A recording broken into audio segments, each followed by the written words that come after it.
ಇವತ್ತಿನ ದಿನ SSLC result ಬಗ್ಗೆ ಬಹಳಷ್ಟು ಮಾತುಗಳು ಬರ್ತಾ ಇದ್ದಾರೆ. ಮಾಧ್ಯಮ ಮಿತ್ರರಾದ ತಮ್ಮೆಲ್ಲರ ಗಮನಕ್ಕೂ ಇರಬಹುದು. ಇವತ್ತ ನಮ್ಮ ಕಲಬುರಗಿ ಜಿಲ್ಲೆ ಮತ್ತು ಯಾದಗಿರಿ ಜಿಲ್ಲೆಯ SSLC ಫಲಿತಾಂಶ ಒಂದು 4 ಹೆಜ್ಜೆ ಮುಂದಕ್ಕೆ ಹೆಜ್ಜೆ ಇಟ್ಟಾರ ನಮ್ಮ ಮಕ್ಕಳು, ನಮ್ಮ ಕಲಬುರಗಿ ಜಿಲ್ಲೆಯ ವಿದ್ಯಾರ್ಥಿಗಳು. ನಮ್ಮ ಜಿಲ್ಲೆಯ ನಾಯಕರಾಗಿರುವ ಉಸ್ತುವಾರಿ ಸಚಿವರಾಗಿರುವ ಸನ್ಮಾನ್ಯ ಶ್ರೀ ಪ್ರಿಯಾಂಕ್ ಖರ್ಗೆಜಿ ಅವರು ತಂದಂತ ಯೋಜನೆಗಳು ನಮ್ಮ ಮಕ್ಕಳ ಕೈ ಹಿಡಿದವ. ಅವ್ರ ಬುದ್ಧಿ ಜ್ಞಾನಾರ್ಜನೆಗೆ ಅವಕಾಶ ಮಾಡಿಕೊಟ್ಟಂತ ಬಹಳ ಹೆಮ್ಮೆಯಿಂದ ಹೇಳ್ಕೊತೀನಿ.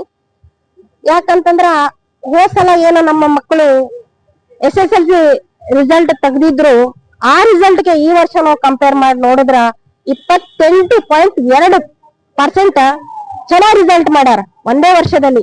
ಯಾಕಂದ್ರೆ ಈ ರಿಸಲ್ಟ್, ಈ ಫಲಿತಾಂಶ ಇವ್ರೇನು ಇವತ್ತ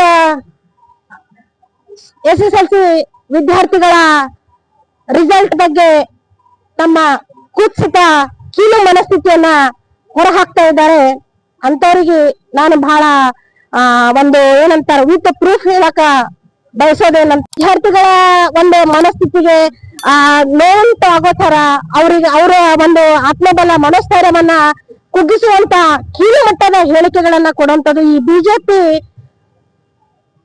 RSS ಮನಸ್ಥಿತಿಯವರು ಮೊದಲು ಅದನ್ನ ನಿಲ್ಲಿಸಬೇಕು. ಬಿಜೆಪಿ RSS ಬೆಂಬಲಿತ ಬಿಜೆಪಿ ಮನಸ್ಥಿತಿಯವ್ರದ್ದು ಉದ್ದೇಶ ಏನದ? ಈಗಾಗಲೇ ನಮ್ಮ ಸಚಿವರ ಬಗ್ಗೆನೂ ಕೂಡ ಬಹಳ ಕೀಳಾಗಿ ಸಾಮಾಜಿಕ ಜಾಲತಾಣಗಳಲ್ಲಿ AI ವಿಡಿಯೋಗಳನ್ನ ಮಾಡಿ ಹರಿಬಿಟ್ರು. ಅವ್ರಿಗೆಲ್ಲ ನಾಚಿಕೆ ಆಗ್ಬೇಕ್ರಿ, ನಾಚಿಕೆ ಆಗ್ಬೇಕು. ಅವ್ರಿಂದ ಡೇಟಾನೇ ನೋಡಿಲ್ಲ ಅವ್ರು ಹೋಗಿ ಏನಂತಾರ ಪರೀಕ್ಷಾ ಇದ್ರದ್ದು ತಿಳ್ಕೊಂಡೇ ಇಲ್ಲ ರಿಸಲ್ಟ್ ಏನಾಗ್ಯದಂತ.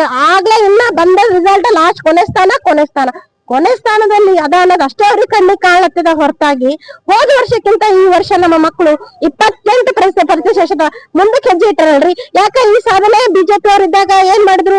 2 ಬಾರಿ ಗೌರವಾನ್ವಿತ ನಿರಾಣಿ ಅವರು ಉಸ್ತುವಾರಿ ಸಚಿವರಿದ್ರಲ್ಲ ಸರ್, 2 ಬಾರಿ ಕಲಬುರಗಿಯಲ್ಲಿ. ಅವಾಗ ಯಾಕೆ ಅವ್ರ ರಿಸಲ್ಟ್ ಹೆಚ್ಚಿಗೆ ಮಾಡ್ಲಿಲ್ಲ? ಅವಾಗ ಯಾಕೆ ಇವರು ಈ ರೀತಿ ಬೀದಿ ರಂಪಾಟ ಮಾಡ್ಲಿಲ್ಲ? ಈ ರೀತಿ ವಿಡಿಯೋಗಳು ಮಾಡಿ ಹರಿಬಿಡ್ಲಿಲ್ಲ? ನಮ್ಮ ಗೋವಿಂದ ಕಾರಜೋಳ ಸಾಹೇಬ್ರು ಕೂಡ ಕಲಬುರಗಿ ಜಿಲ್ಲೆ ಉಸ್ತುವಾರಿ ಸಚಿವರಿದ್ರಲ್ಲ, ಅವಾಗ್ಲೂ ಯಾಕೆ ಕಲಬುರಗಿ ಜಿಲ್ಲೆ ರಿಸಲ್ಟ್ ಪ್ರತಿಶತ ಗಣನೆ ಆಗ್ಲಿಲ್ಲ, ಸಾಧನೆ ಆಗ್ಲಿಲ್ಲ?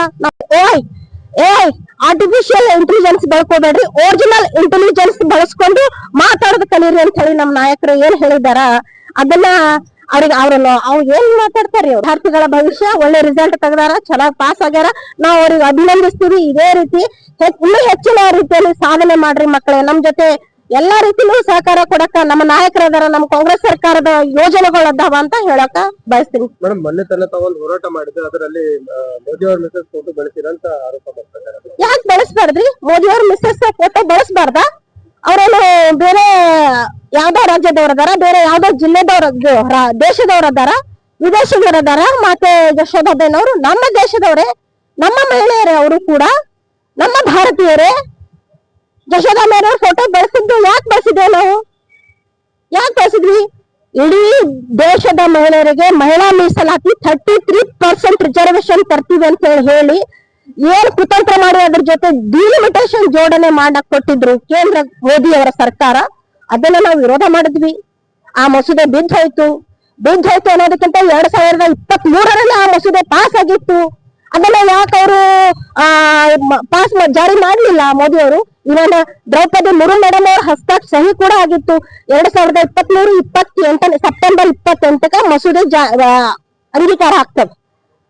ಸೆಪ್ಟೆಂಬರ್ 29, 2023ಕ್ಕೆ ದ್ರೌಪದಿ ಮುರ್ಮು ಅವರ ಸಿಗ್ನೇಚರ್ ಕೂಡ ಆಗಿರುವಂತ ಆ ಬಿಲ್ ಯಾಕೆ ಪಾಸ್ ಮಾಡ್ಲಿಲ್ಲ ಇವರು?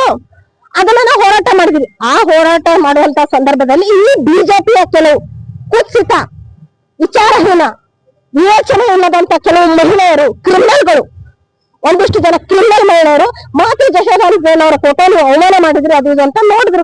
ಅವರಿಗೆ ಉತ್ತರ ಕೊಡೋ ಅವಶ್ಯಕತೆ ಇಲ್ಲ ಅಂತ ನನಗೆ ಅನಿಸ್ತು ಆ ಕ್ಷಣ. ಇವತ್ತು ನೀವು ಮಾಧ್ಯಮದವ್ರು ಕೇಳ್ತಾ ಇದ್ದೀರಿ ಅಂತ ಹೇಳಿ ನಾನು ಉತ್ತರ ಕೊಡ್ತಾ ಇದ್ದೀನಿ. ನಾವು ಮಾತೆ ಯಶೋಧಾಬೇನವ್ರ ಫೋಟೋನ ಅವಮಾನ ಮಾಡ್ಬೇಕು, ಅವರನ್ನ ಅಪಹಾಸ್ಯ ಮಾಡ್ಬೇಕು ಅನ್ನೋಂತ ಮನಸ್ಥಿತಿ ನಮ್ಗೆಲ್ಲೂ ಇರ್ಲಿಲ್ಲ. ಯಾಕಂದ್ರೆ ಬಹಳ ಅತ್ಯಂತ ಗೌರವದಿಂದ ಅವರಿಗೆ ನಾವು ಕಾಣ್ತೀವಿ ಆ ತಾಯಿಯವ್ರ ಬಗ್ಗೆ. ಯಾಕಂತಂದ್ರೆ ಮಾನ್ಯ ಆದರಣೀಯ ಮೋದಿಜಿಯವರು 2 ಸಲ ಚುನಾವಣೆ ಅಫಿಡವಿಟ್ ಸಲ್ಲಿಸಬೇಕಾದ್ರೆ ಏನ್ ಹೇಳಿದ್ರು ಗೊತ್ತಾ ಸರ್? ತಮಗ್ ಗೊತ್ತಿರ್ಲಿ, ನನಗ್ ಮದುವೆನೇ ಆಗಿಲ್ಲ ಅಂತ ಹೇಳಿದ್ರು. ಒಂದಲ್ಲ 2 ಸಲ ಚುನಾವಣೆ ಅಫಿಡವಿಟ್ ಸಲ್ಲಿಸುವಾಗ ನನಗೆ ಮದುವೆನೇ ಆಗಿಲ್ಲ, ನನಗೆ ಹೆಂಡತಿ ಮಕ್ಕಳು ಯಾರು ಇಲ್ಲ ಅಂತ ಹೇಳಿದ್ರು. ಅದೊಂದು ಸುಳ್ಳು. ಮತ್ತೆ 2ನೇ ಸುಳ್ಳು ಅಂತಂದ್ರೆ ಇವತ್ತ ಅವ್ರ ಹೆಂಡತಿ ಜೊತೆ ಜೀವನನೇ ಮಾಡ್ತಾ ಇಲ್ಲ ಪಾಪ. ಬಹಳ ಒಂದು ಕೆಟ್ಟ ಪರಿಸ್ಥಿತಿಯಲ್ಲಿ ಮಾತೆ ಜಶೋದಾಬೇನವರು ಈ ದೇಶದಲ್ಲಿ ಅವ್ರು ಎಲ್ಲಿದ್ದಾರ ಅನ್ನೋದು ಮೋದಿಯವರಿಗೆ ಗೊತ್ತಿಲ್ಲ. ಸ್ವತಃ ತಾವು ಕಟ್ಕೊಂಡು ಹೆಂಡತಿ ಎಲ್ಲಿ ಹರ ಅನ್ನೋದು ಅವ್ರಿಗೆ ಗೊತ್ತಿಲ್ಲ. ಅದಕ್ಕೋಸ್ಕರ ಮಾನ್ಯ ಮೋದಿಜಿಯವರೇ, ಮೊದಲು ನೀವು ನ್ಯಾಯ ಕೊಡ್ಬೇಕಾಗಿರೋದು ಏನು, ಈ ಮಹಿಳಾ ಮೀಸಲಾತಿ ತಂದು 23% ಅದ್ರ ನೀವು ಕುತಂತ್ರ ಮಾಡ್ಲತ್ತೀರಿ. ಅದೆಲ್ಲ ಮಾಡೋದಕ್ಕಿಂತ ಮೊದಲು ನೀವು ನಿಮ್ಮ ಕಟ್ಟಿಕೊಂಡ ಹೆಂಡತಿಯವರಿಗೆ, ನಿಮ್ಮ ಪತಿಯವರಿಗೆ ಒಳ್ಳೆ ಜೀವನ ಕೊಡ್ರಿ.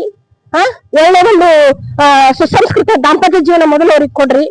ಮೊದಲು ಅವ್ರಿಗೆ ಕೊಡ್ಬೇಕಾದಂತ ಹಕ್ಕು, ಅವ್ರ ಅಧಿಕಾರ, ಅವ್ರ ಸ್ಥಾನಮಾನ ಹೆಂಡತಿಯರ ನಿಮ್ದು ಅವ್ರಿಗೆ ಕೊಡ್ರಿ. ಆಮೇಲೆ ನಾಡಿನ ದೇಶದ ಮಹಿಳೆಯರಿಗೆ ನೀವು ನ್ಯಾಯ ಕೊಡಿಸಿದ್ರಂತ ತೋರಿಸ್ಬೇಕಾಗಿತ್ತು. ನಾವು ಅದನ್ನ ನಾವು ನಾಡಿನ ನಮ್ಮ ಮಹಿಳೆಯರಿಗೆ ನಾವು ಗೊತ್ತು ಮಾಡ್ಬೇಕಾಗಿತ್ತು. ಆ ಸಂದರ್ಭದಲ್ಲಿ ನಾವು ಫೋಟೋನ ಯಶೋದಾಬೇನವರ ಫೋಟೋನ ಬಹಳ ಗೌರವದಿಂದ, ಬಹಳ ಗಾಂಭೀರ್ಯದಿಂದ, ಘನತೆಯಿಂದ ತೋರಿಸಿದ್ವಿ ನಾವು ನಾಡಿನ ಜನರಿಗೆ. ಇವರು ನರೇಂದ್ರ ಮೋದಿ ಅವರ ಹೆಂಡತಿ ಶ್ರೀಮತಿ ಜಶೋದಾ ನರೇಂದ್ರ ಮೋದಿ ಅವರದ್ದಾರ. ಅವರು ಮೋದಿ ಅವರು ಕಟ್ಟಿಕೊಂಡ ಹೆಂಡತಿ ಇವರದ್ದಾರ. ಸೊ ಇವರಿಗೆ ಈ ಮನುಷ್ಯ ಒಳ್ಳೆ ಜೀವನ ಕೊಡಕ್ಕಾಗಿಲ್ಲ.